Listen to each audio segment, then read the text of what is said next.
बंधुजनों, यह आपका स्नेही है जो हम एक बार फिर आपके साथ चर्चा हेतु उपस्थित हैं। आज के सत्र में हम धर्म की बात शास्त्रों के साथ के क्रम में पौराणिक काल के एक ऐसे ऋषि श्राप के संबंध में चर्चा हेतु उपस्थित हुए हैं जिन्होंने अपनी तपस्या में पड़ने वाले विघ्न को रोकने के लिए स्त्रियों को शापित किया था। पुराणों में ऋषि पुलस्त्य का नाम काफी प्रसिद्ध है। पुलस्त्य ऋषि मनु के पहले युग मनवंतर में सप्तऋषियों में से एक तथा ब्रह्मा जी के आध्यात्मिक मानस पुत्र थे। भागवत पुराण में जिनकी उत्पत्ति पितामह ब्रह्मा के कान से वर्णित करी गई है। रावण जैसा राक्षस भी इन्हीं के कुल में पैदा हुआ था। एक बार भीष्म पितामह गंगा नदी के पवित्र स्रोत गंगा द्वार के पास तपस्यारत थे। भीष्म की तपस्या से प्रसन्न होकर ऋषि पुलस्त्य सहसा ही भीष्म के सामने उपस्थित होते हैं। भीष्म ने जल अर्घ्य दे ऋषि का सम्मान किया। प्रसन्न होकर पुलस्त्य ने भीष्म को धर्म के मार्ग के साथ साथ भारत के सभी पवित्र तीर्थ स्थानों का महत्व और महानता बताई जो स्वयं ब्रह्मा जी ने उन्हें प्रदान करी थी। तभी से पुलस्त्य को भीष्म का गुरु भी कहा जाता है, जिसका वर्णन वन पर्व अध्याय 82 में देखने को मिलता है। पुलस्त्य ऋषि का एकमात्र लक्ष्य विश्व कल्याण करना था। रामायण महाग्रंथ में भी ऋषि पुलस्त्य की मानिनी से शादी और उनके पुत्र विश्वा के जन्म का वर्णन है। बंधुजनों, एक समय ऋषि पुलस्त्य मेरु पर्वत पर तृणबिंदु मुनि के शांत एवं मनोरम आश्रम में एकांत में तपस्या में लीन थे। जब ऋषिवर तपस्यारत थे तब कई युवा युवतियां, ऋषि कन्याएं, नाग कन्याएं और अप्सरा आदि अपने कामुक खेलों के द्वारा विभिन्न प्रकार के वाद्य यंत्र बजा नृत्य कर आश्रम परिसर को दूषित कर मुनिवर का ध्यान भटकाती थी, परेशान किया करती थी। अतः क्रोधित होकर पुलस्त्य ने घोषणा करी कि आज के बाद किसी भी स्त्री के द्वारा अगर मेरी तपस्या भंग हुई तो मेरी दृष्टि पड़ते ही वह तुरंत गर्भवती हो जाएगी। परिणाम स्वरूप सभी कन्याएं ऋषि शाप से भयभीत होकर वहां से गायब हो गईं। जिस समय क्रोधित होकर पुलस्त्य ऋषि ने शाप की घोषणा करी थी तब ऋषि तृणबिंदु की पुत्री मानिनी मौजूद नहीं थी।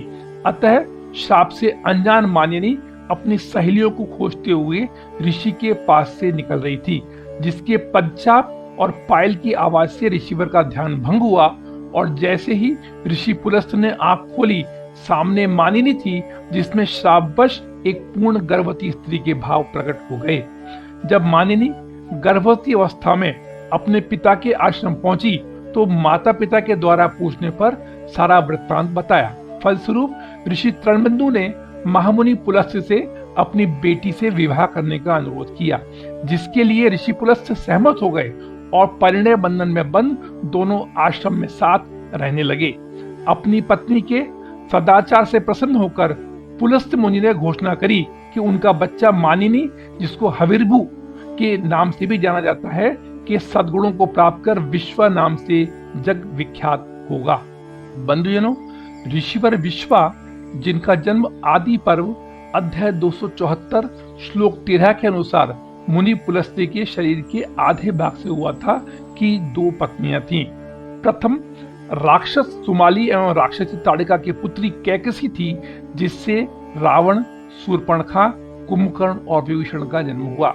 द्वितीय वैशाली के राजा की पुत्री इडविडा, जिसको इलाविदा या देववर्णिनी के नाम से भी जाना जाता है, से कुबेर उर्फ वैश्रवण नामक पुत्र उत्पन्न हुआ था।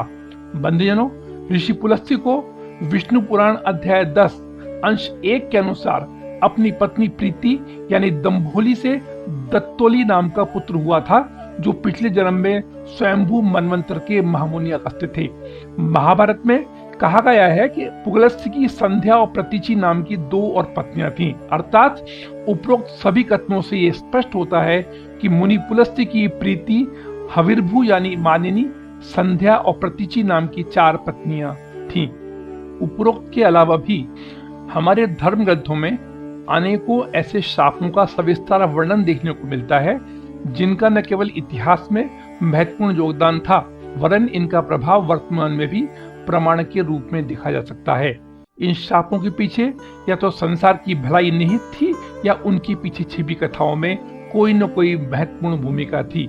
उक्त शापों की विवेचना हम आगामी सत्रों में करने का प्रयास करेंगे।